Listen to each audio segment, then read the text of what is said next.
Ah, good morning, everybody. Good morning. I looked cloudy because I was doing the Lemuria video, and I had to dim the lights, do the fog, do the whole visual effect.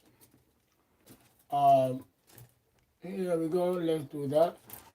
I didn't realize it was that early in the morning. How's everybody doing? Boy, I had an experience. But I'm not going to talk about it now. I'll talk about it later when I continue to do the Pluto series.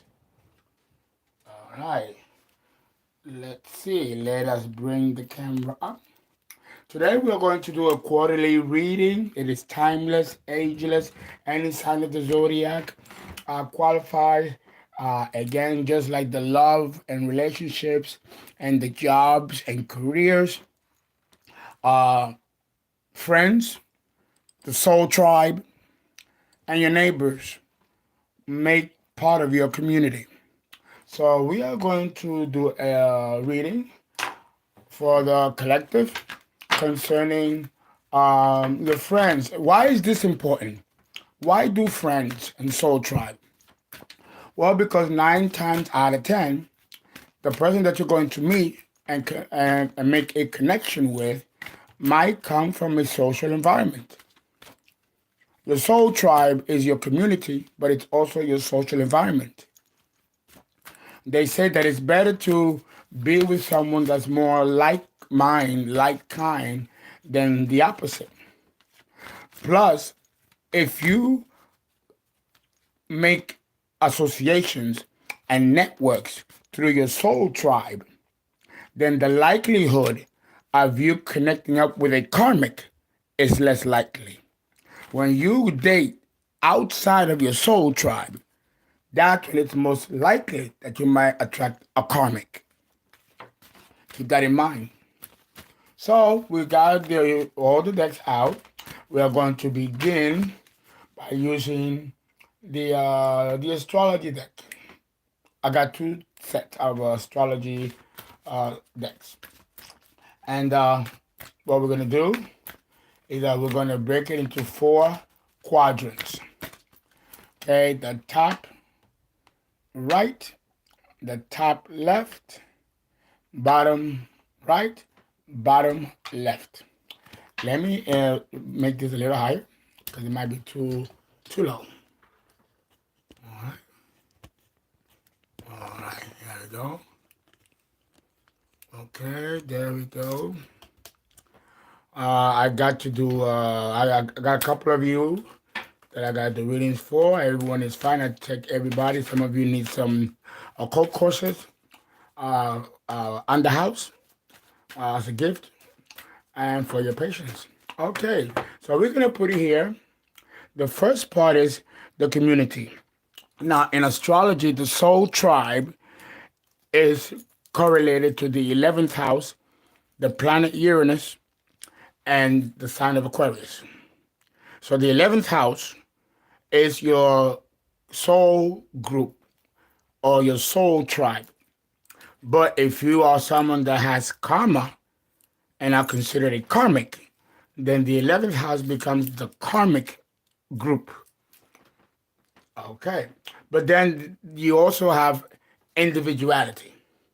The opposite polarity of Aquarius is Leo, the individual, the personality, and the uniqueness of every human being. So you might be that type of person among groups that might take it alone, go at it alone. You might be more eccentric than the rest of the people in your soul tribe. So maybe your requirements in meeting someone to connect to and form a relationship might not be the same requirements that it might fall upon the rest of the soul tribe. You might be unique and might need a person that matches your uniqueness versus being random in the group. And those factors are important because it cultivates and trains you to develop the social skills that will eventually bring a partner to you. Without the social skills and the communication, and the reaching out, it's not likely that you're gonna form somebody. You have to be out and about or in a social gathering in order to formulate those potentials. So we are gonna see what is going on with the collective concerning friends, neighbors, and the soul tribe or the soul group. Okay, so here we go. Here is the present condition.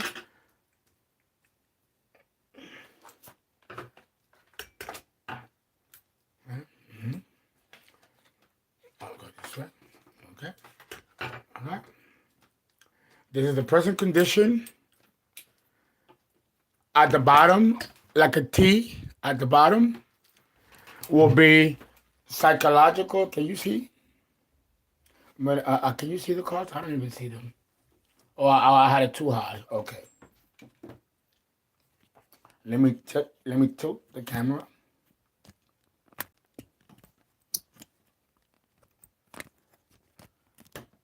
There we go. Okay.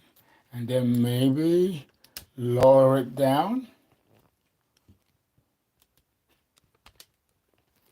And let me see. Do I have a light? Okay, let me dim the light a little.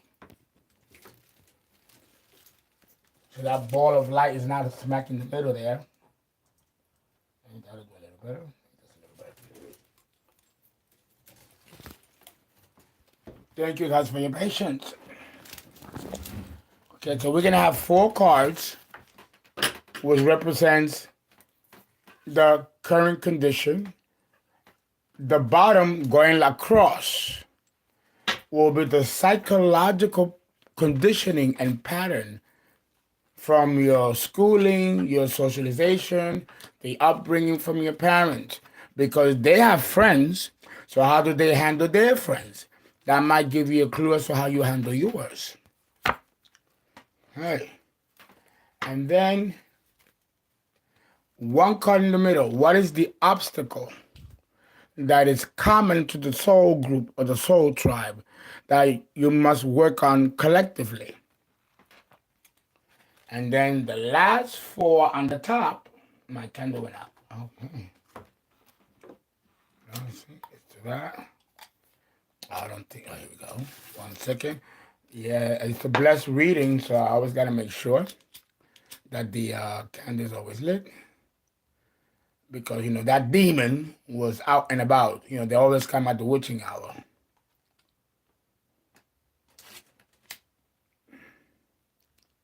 It's a surveillance demon. The demons like to watch what's going on. Not in its own right. It's harmless. But, a demon's a demon, right? Okay, let's see. And, oops. I'm trying to get this candle lit. There we go. Okay, there we go. Okay. And I said, let me put 4 more here.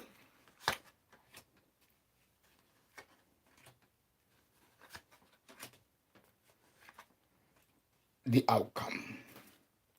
So we look at the present condition now for the collective, and we see the first 2.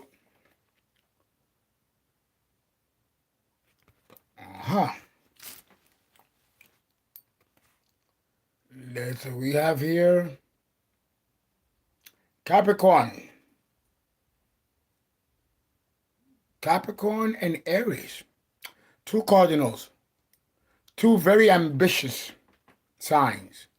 One is more primal in going about what they want, and one is more calculating and moves more stealthily. One is rash and brash and impetuous. The other one methodical, cunning, and moves gingerly towards the goal. But what is the common denominator between these 2, Aries and Capricorn? Is that they're both cardinals, they're both they're ambitious, they both possess strong masculine energy, and they both usually obtain success. So within the soul group or the soul tribe, there are those among you who are quite goal oriented. And if you're not, at least you know what you want. And because success has a formula, and part of that formula is that you have to make associations, you have to make networks, create contacts. Some may have to be superficial, others have to be important and long lasting. So you may have friends that are interested. I'm talking to each and every one of you individually, and then as a group, this is a consensus. These two, Aries and Capricorn, the common denominator is success, ambition. So they're goal oriented.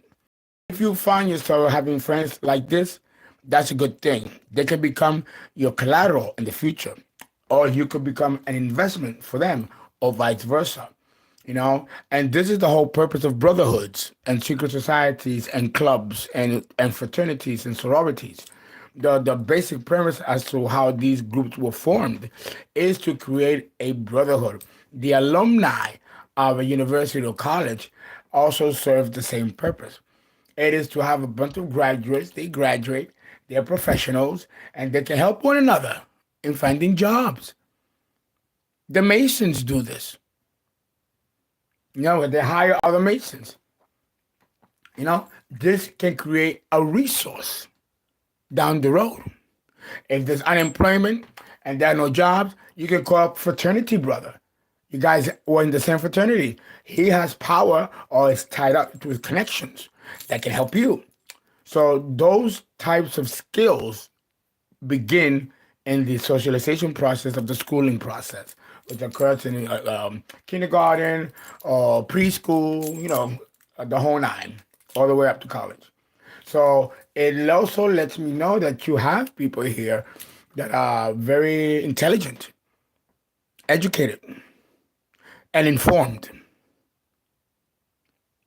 Now, the flip side is that these two signs can be very manipulative.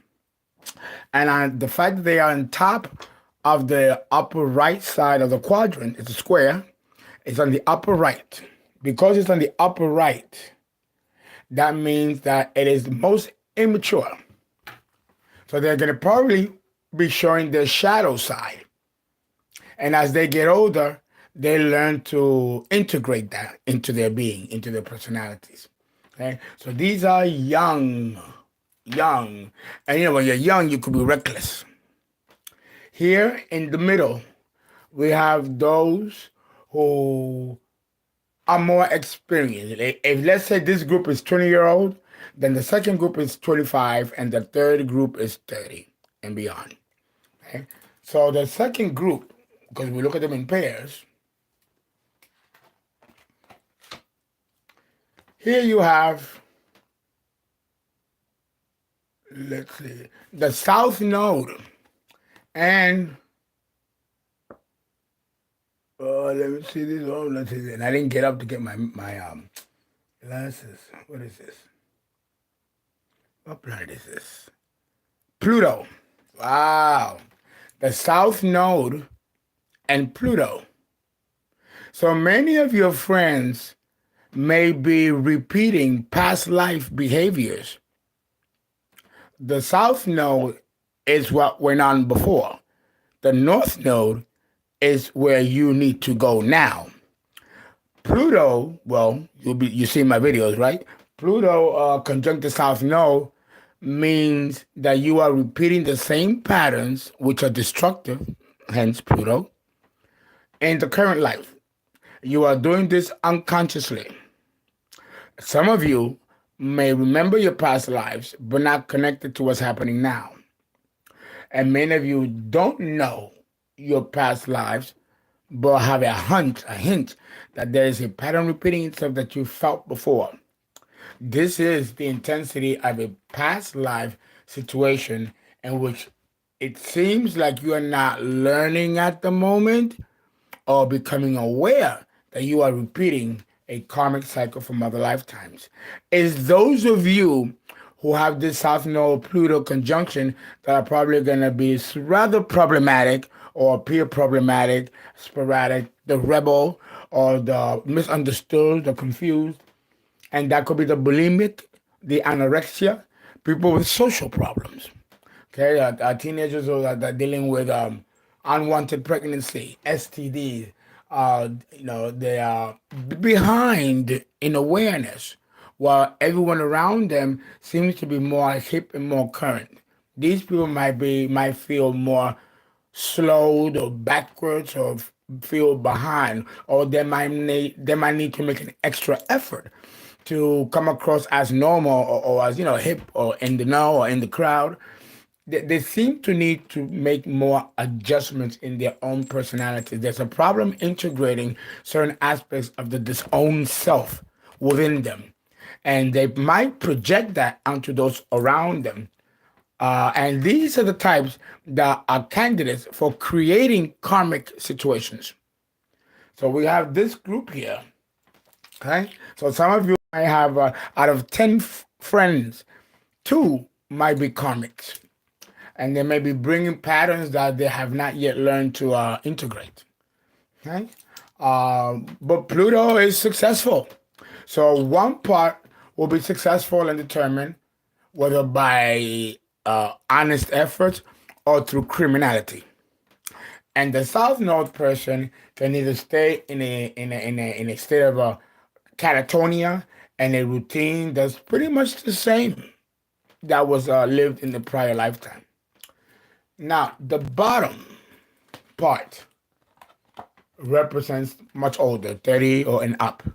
And these are your, for example, let's say you're in college and you're a freshman, but you are sleeping in a dormitory and you have a senior.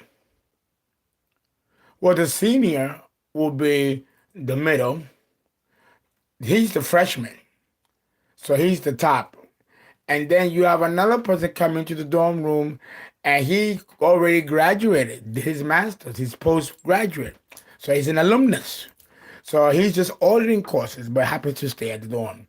He will fall on the third category, much older, is out working, has experience. He now knows the difference between theory and actual philosophy of life, the hard knocks, blah, blah, blah. And so he'll tend to look at life more buoyantly than the other 2 categories. Okay, so when we turn it around, we look at, and I really didn't want to get up because I don't want it. I don't want to. Let's see. Here we have. Bear with me, guys. Is this? Oh, Mars, and what is this? Pisces. Mars and Pisces. The letters are so small. Who the fuck can read that? And I'm not talking about the black letter. I'm talking about the little white one. The red that go like this to see. Damn, they put them so small.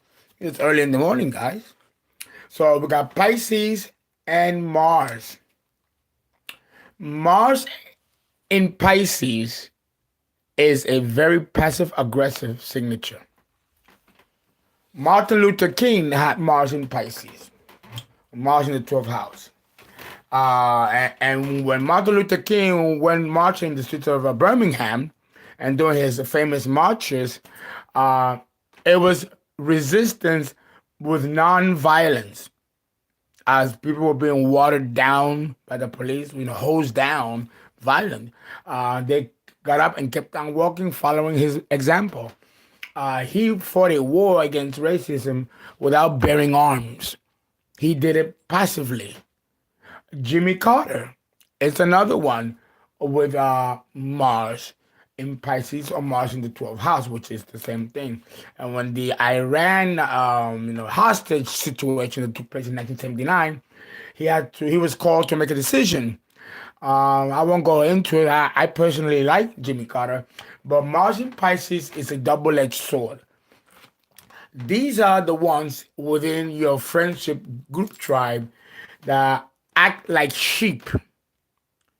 They don't show cardinality or they don't show ambition. That doesn't mean that they don't have it. It's just it's not expressed obviously like it does other groups of people or other signs. These people will tend to go under the radar and work behind the scenes and quietly. And by the time you come up, they already beat you at the finish line. These are, it's a mixed bag. They can be great supporters, great soundboards, but they're not going to initiate anything to you. Again, with Pluto conjunct the South Node, there's a lot to hide. And there might be a lot within the person that is unknown, but still vibrates. So these people can, 9 times out of 10, when they're young, can bring either very chaotic situations to them, or they can also heal situations. Pluto pretty much can function present, past, and future.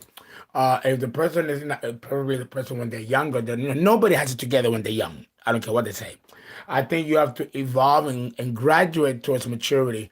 And this third group of friends within the collective might be the ones that, like Roadrunner, they're the ones that walk slow like the turtle and beat you before you get to the finish line. Or these are the ones that are slow and will drag you down with them, whether intentionally or not. So, and these will also be people that are probably your painters, your artists, your writers, or they might be very idealistic. They might be very philosophical. Remember, Jupiter, the ruler of Sagittarius, used to be the ruler of Pisces before Neptune was discovered.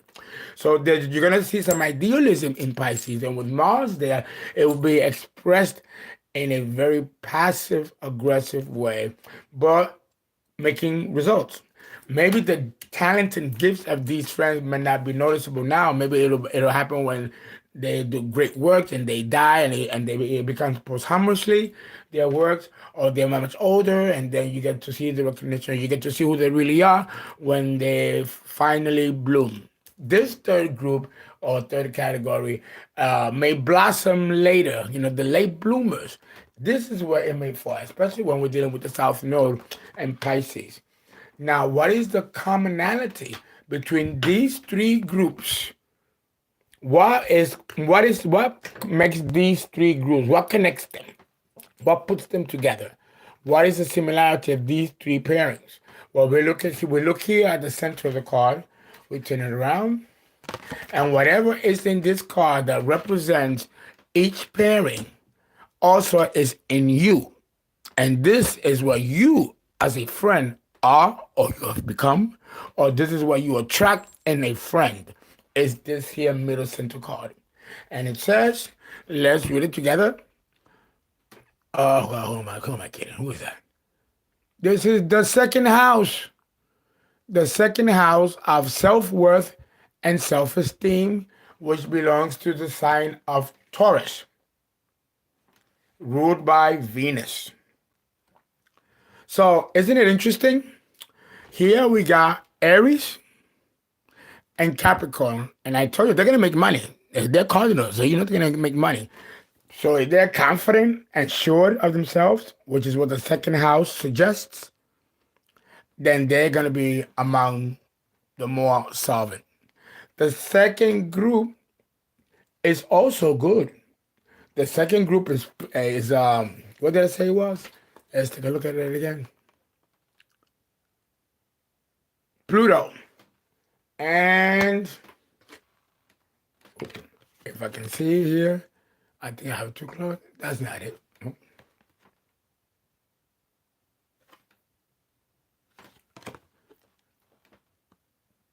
There we go. Y'all see that? There you go. This is let me see if I can adjust the South Node. The South Node. The South Node in Pluto. Okay, they might not be emotionally developed where they need to be. They might be late bloomers. But with Pluto here, there's nothing poor about them. And if they've had rough beginnings, which might be the case with the South Node, it's only because the South Node is ascended. But it's still considered a very good position because Pluto, whether it conjuncts the south or north node, it's still going to make an impact on the personality. And when it comes to Pluto, there's always financial success. But this can be a crippling characteristic of a person if they don't know how to handle the Plutonian energy. If they're shy or sheepish or wishy-washy, it can truly make them complete, eunuchs, where they are completely withdrawn and fearful. If not, they are courageous and headstrong, making mistakes, but still headstrong and determined to make the right one sooner or later. That's why it is a late bloomer. But here, again, they connect. Self-esteem, self-worth. If it's good, it's great. If it's not good, it's downright suicidal because the second house pulls from the opposite polarity, which is the eighth house of death, which is Scorpio. So Pluto here in the second house of money, self-worth, self-esteem, if this is not cultivated, this can become a real problem. Here is where we get our serial killers. This is how they're born. No, so it's very interesting to have that signature. The third grouping, the similarity, we have again here, we have Mars and we have Pisces. Here, I don't see this group of friends making money like that, like the other two groupings. People who paint, draw, they might come from abuse. Pisces rules the 12th house, which is abuse, sorrow. They might have had a trauma or something happened in childhood that may have impaired how they look at themselves, their self-image. So this group might suffer a little bit and be more grassroots, and might develop a nice income much, much later in life or posthumously. Okay, so that is the current situation. Okay, here is what is the psychological upbringing or imprint that is surrounding your friends. What are your friends coming with? What baggage do they have? And if they do have baggage, is it coming from the home and the conditioning of the environment, or is this something that they're bringing from past lives to them? So then that's how we look at it. So we look at these next four. We'll put another two. All right, down here. And we look at the first one, and we look at these individually. Okay. Here we have, whoop, I put it too quick. There we go. You'll see that. We have Aquarius. Aquarius is emotionally detached. There is no emotional exposition with Aquarius. This type of lack of communication emotionally, but you also have many Aquarians that don't speak much either because they're too busy listening and understanding and processing what they are hearing before they speak. So it's really very cerebral. This can give mixed signals. So imagine growing up in your home and you have this type of modality of communication between your parents. It's like you're not going to learn anything or gain anything from them emotionally. And that can be a problem when it comes to socialization later on.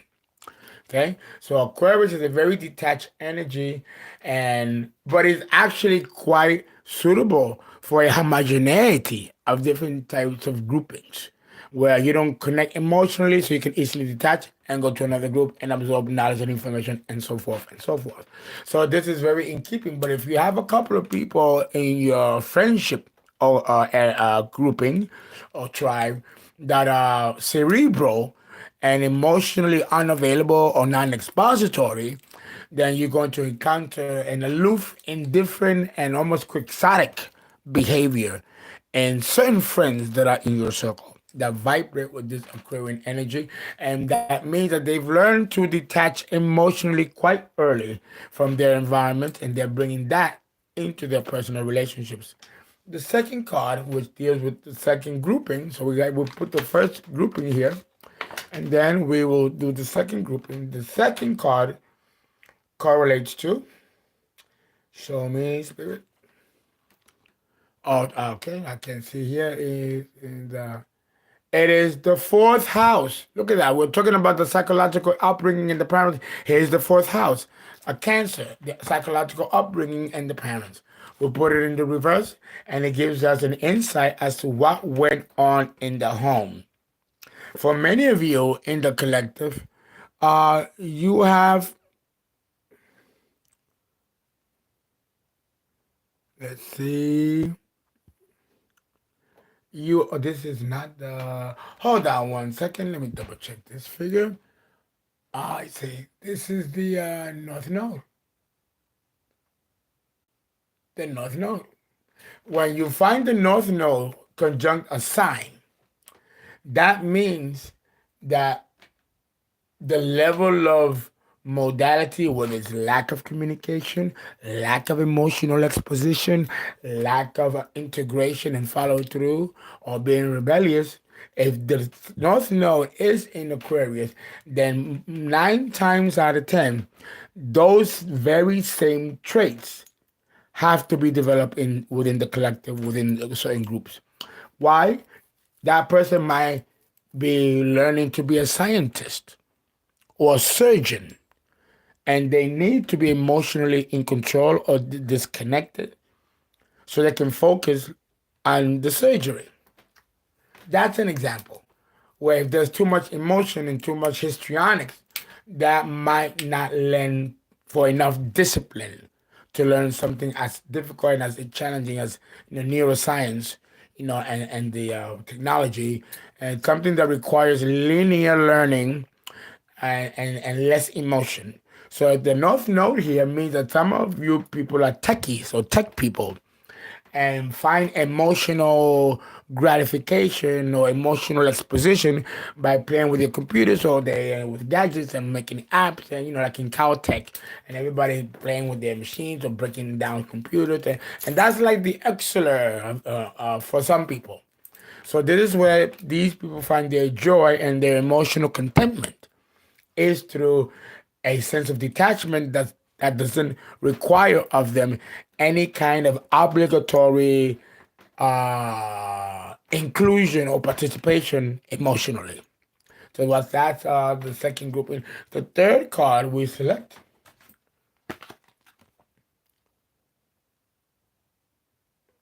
we have the third house. We have the pot of fortune in the third house. The third house, again, speaks about communication. So when you have this third house ascended, there are many within the collective that are going to be avid communicators, orators, speakers, writers. Again, we're in the digital age. We're in the informational age. So this is a wonderful, wonderful groupings of friends, or even people that will become friends. Absolutely. That answer, I love it. Love it very much. The fourth category, which now completes the grouping from first, top, second, and middle, is the moon. The moon. This gives for a nice balance. We got the North Node Aquarius, and that's the intellect. And here we got the moon. We got Mars in Pisces. So we have action, but also receptivity. So you have a nice grouping of friends that have some very, very good beginnings of good value systems. It's so good that the top needed not be set. But let's take a look at what the future relationship dynamic among friends grows over time. And of course, you will be in the middle of such flux as you attract friends.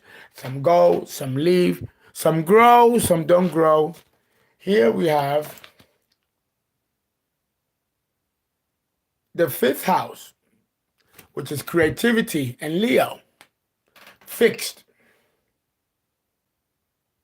So maybe these friends that are more cardinal, action oriented, might slow down, pause, and smell the roses, with the fifth house in Leo, where you slow down or stop accomplishing, sit down and relax, take a load off, take a beer, and where they might teach them to relax more. This is the benefit, whereas the cardinal ones can actually urge and push and encourage the fixed signs Leo to make something of his gifts, package it, make a brand, expand it. These are the ones that will bring the ideas, and these are the creators together becoming co-creators, sharing of resources. The second, we have Neptune. And this is wonderful with the moon. Again, thinking outside the box. And it goes very well with Leo and the fifth house of creativity. So here, creativity is taken outside the box, outside of normal conventions.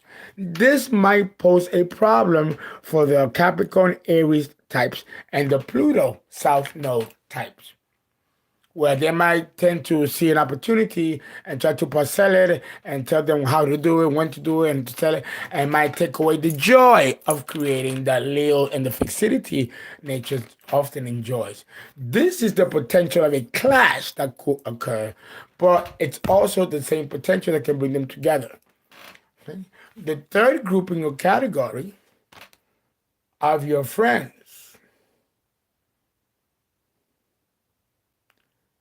is the eighth house, Scorpio. Good, shared resources. With their resources and their resources, put it together, you can make things happen. And when I was talking about job and career, I did mention in that video that you take your hobbies and turn them into a business. Anything is possible today with multimedia, the internet, and all these other platforms where it's like booming. So your friends can be a secret or a hidden resource for you. Aside from other resources available to you that to help you advance, if you have some influential friends or friends that have productive work ethics, that too can become a point of resource for you. So this is very, very good. And then the last two groupings we have here, Gemini and Mercury. Yeah, I think that is beautiful. That completes the entire quadrature. Because you need the emotions, you need the intellect, you need the action to produce, and then you have the manifestation. Those four ingredients are excellent. And if you have friends within the collective that vibrate at this level, then guys, you are far more ahead than you think. Guys, I hope this was beneficial. I'll talk to you later. Bye.